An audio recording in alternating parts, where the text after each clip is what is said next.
All right, peace, family. I want to talk about a character in Black history named Vicente Guerrero, and I want to use him to kind of like shed light on Mexico. I put out a video called "The Clearly Black Aztecs," and a lot of Hispanic people came on there hating. So I'm gonna just give them a history lesson on what took place and how is it relevant to Black people in the West in general. But Guerrero was born in Texla, a town 100 kilometers inland from the port of Acapulco in the Sierra Madre del Sur. His parents were Maria de Guadalupe Saldana of African descent and Pedro Guerrero, a mestizo. Guerrero was tall and robust and dark complected, and he was at times called El Negro. So his father, Pedro Guerrero, because if we look at Vicente Guerrero, he is a light-skinned brother. You can look at him, you can be like, okay, I can see he's a mestizo himself, or what they would call it, because I didn't interact with people who call themselves mestizos. But the thing with these people, they would say that they were related to the indigenous population and mixed in with black. But the way that they try to do it now, they try to say it's European. So when I say what they would call in the indigenous population, I wouldn't call it them people like Asian migrants who only originally, who only modernly kind of came over. They're not super modern, but probably like 3,000 years is the latest that I can think that these people have been here compared to corn being cultivated in the Yucatan at 7,000 years ago. And we can look at the oldest remains found is Naia. But we're going to get into all of this, though. For some, Guerrero supporter, a visibly mixed race man from Mexico becoming the president of Mexico, was a step in what some called in the 1828 pamphlet the reconquest of the land by its legitimate owners. And they called Guerrero the immortal son, the favorite son of Nizi Haucautzin, the famous ruler of pre-Hispanic Texcoco.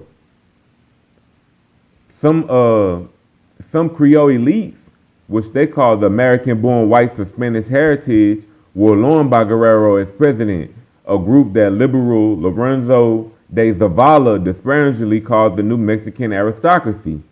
So if we're looking at the people who are in charge of Mexico, the New Mexican, it's not the Mexican aristocracy, it's the New Mexican aristocracy. And that would have been American-born whites of Spanish heritage. They were alarmed by Guerrero as president. So to alarm, like let's say you in a building that catches on fire, the alarms go off to tell you to get up out of the building. So that's what these people was by Guerrero being president, the white aristocracy in Mexico, who was viewed as the legitimate landowner, who was also called the immortal hero and the favorite son of an Aztec ruler. But they say Guerrero called for public schools land title reform. So the land title reform means who's owning the land in Mexico. The people owning the land in Mexico is American-born whites of Spanish heritage. So he called for land title reform. He called for industry and trade development and other programs of what they call a liberal nature. As president, Guerrero championed the causes of racial oppression and economic oppression. So he went after the racial and the economic because the American-born whites of Spanish heritage was keeping the indigenous people and the black people basically down economically and racially. He ordered the immediate abolition of slavery, and that happened on September 16, 1829. But in central Mexico, they say there were a few black slaves. They say that the gesture was largely symbolic. But in the Mexican state of Texas, where Anglo-American slaveholding Southerners were colonizing, the decree went against their economic interests. Initially, Stephen F. Austin, who was an Anglo-American colonizer in Texas, was enthusiastic about the Mexican government. But this event will start the Texas Revolution. But Stephen F. Austin, these people who were earlier coming into Texas, they knew who the indigenous population in Texas was, because you can prove that what you would call black natives was in Texas. And the thing also about Mexico is when we go through the Seminole Wars, when some of the Seminoles was getting kicked out of Florida, some of them went to Cuba, the Bahamas, but a lot of them came to Texas and into Mexico. In fact, Texas Rangers tried to go into Mexico and bring back some Seminoles, and they got their butt whooped and sent right back across that border. But this is September 16, 1829. I don't even know where 26 came from. But that's September 16, 1829. So Guerrero was deposed in a rebellion under his vice president. His name was Bustamante. And this began on December the 4th, 1829. So the only reason I just brought it up before I read that is because on September 16th to December the 4th, they already trying to dispose this black legitimate owner of Mexico from being president. This European hierarchy. Guerrero left the capital to fight in the south, but was disposed by the Mexico City's garrison in his absence on December 17, 1829. Guerrero had returned to the region of southern Mexico where he was fighting during the War of Independence because Guerrero was a hero of the Mexican War of Independence as well. But elites in Mexico feared Guerrero's appeal to the mixed race Mexicans and Indians.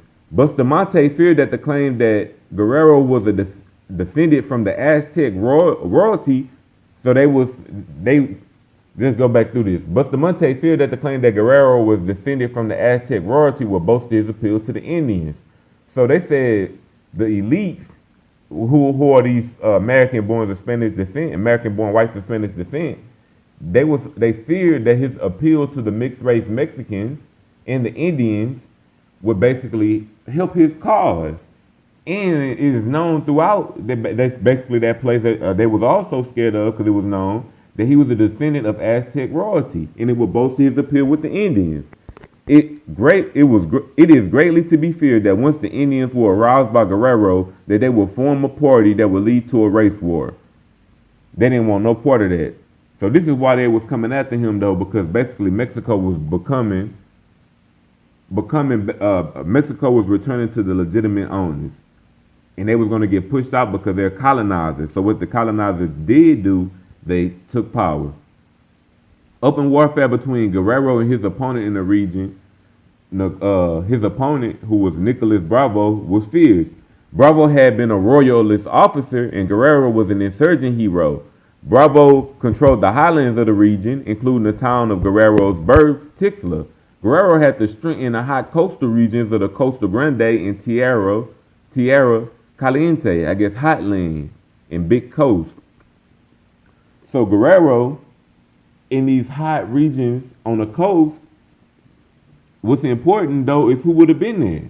The next sentence say with the mixed race populations that had been mobilizing during the insurgency for independence.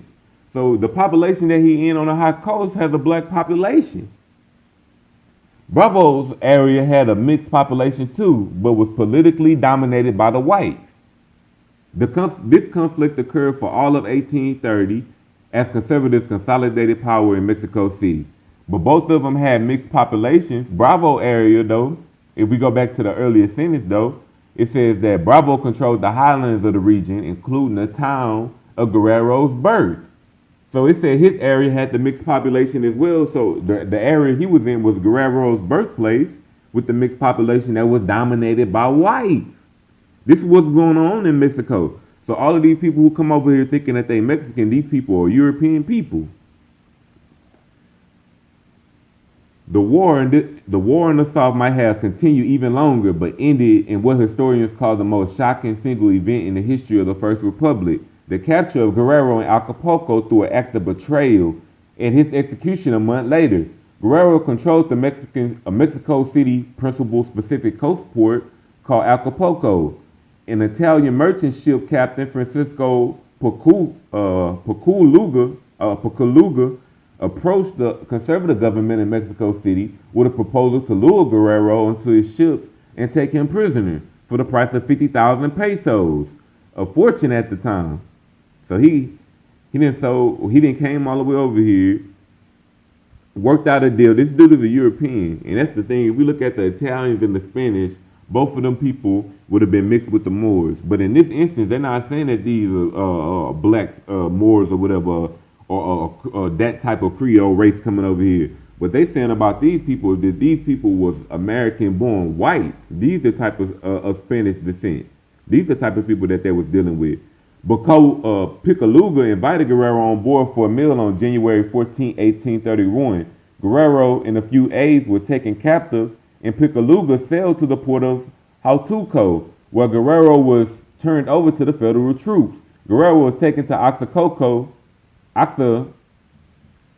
Oaxaca City, and tried by a court martial. They say that the clue provided by Zavala, who we talked about earlier, who said that this was a legitimate owner of the land. So they said that this clue was provided by Zavala, writing several years later, noted that Guerrero was of mixed blood and that his opposition, the presidency, came from the great landowners, generals, clerics, and Spaniard residents in Mexico. The white aristocracy. That's where his pushback came from. So Guerrero's execution was perhaps a warning to men considered as socially and ethnically inferior not to dare to dream to become president.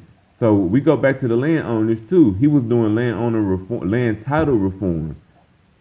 Because what white people do is they try to say if you're born in the area, that's where you're from. So white people think just because they're born in Africa, they can become African. Born in America, they're American. Born in Haiti, they're Haitians. And that's crazy. You can't just come. The land doesn't give you your bloodline.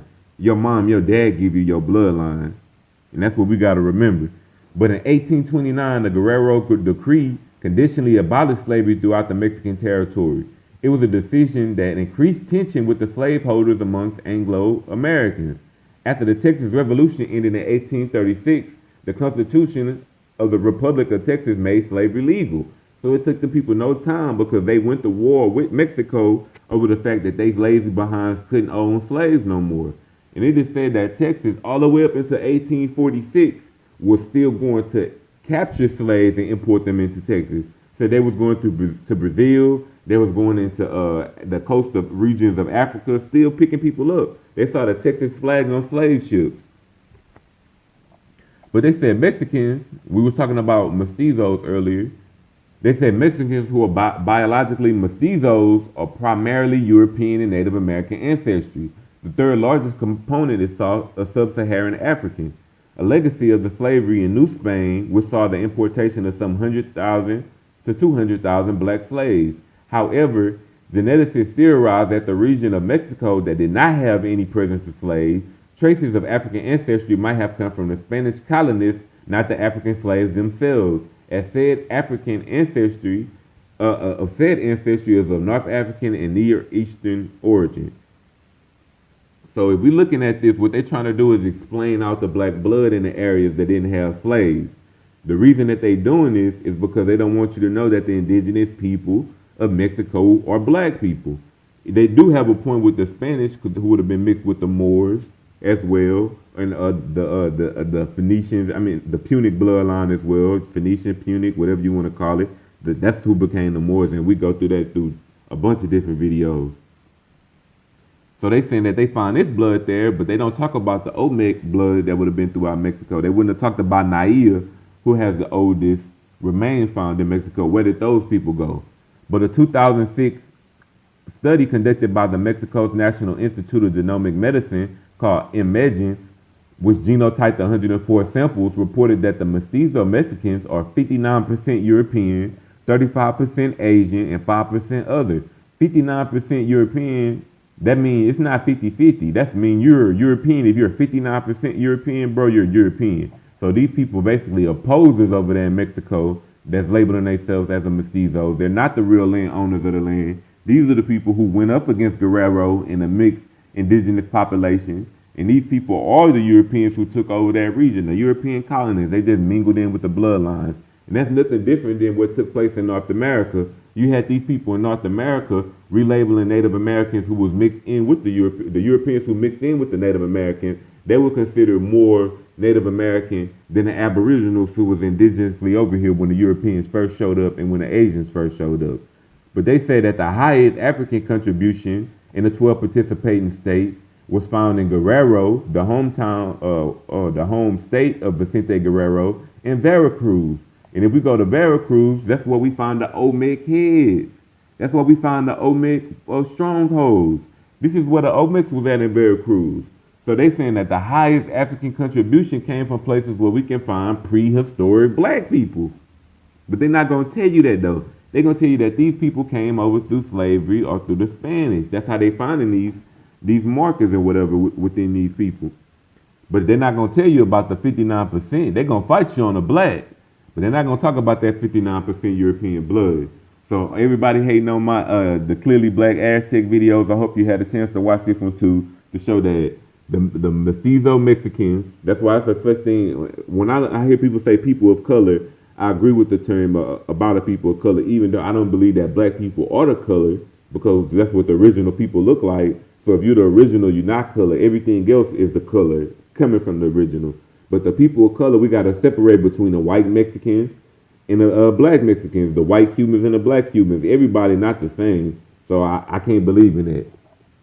But this is a Free Black Society presentation. I just wanted to show you Vicente Guerrero and show that when this black guy became president, he was viewed as the legitimate landowner of the land. He was a descendant of Aztec royalty, and they actually called him the favorite son of Aztec royalty. So we got to get in this research, keep proving our people was here, keep finding these characters in history so we can keep getting a good picture painted on what was really going on in the West. Texas, we already know you still racist to this day. Your state was founded basically off of the institution of slavery because that's what you went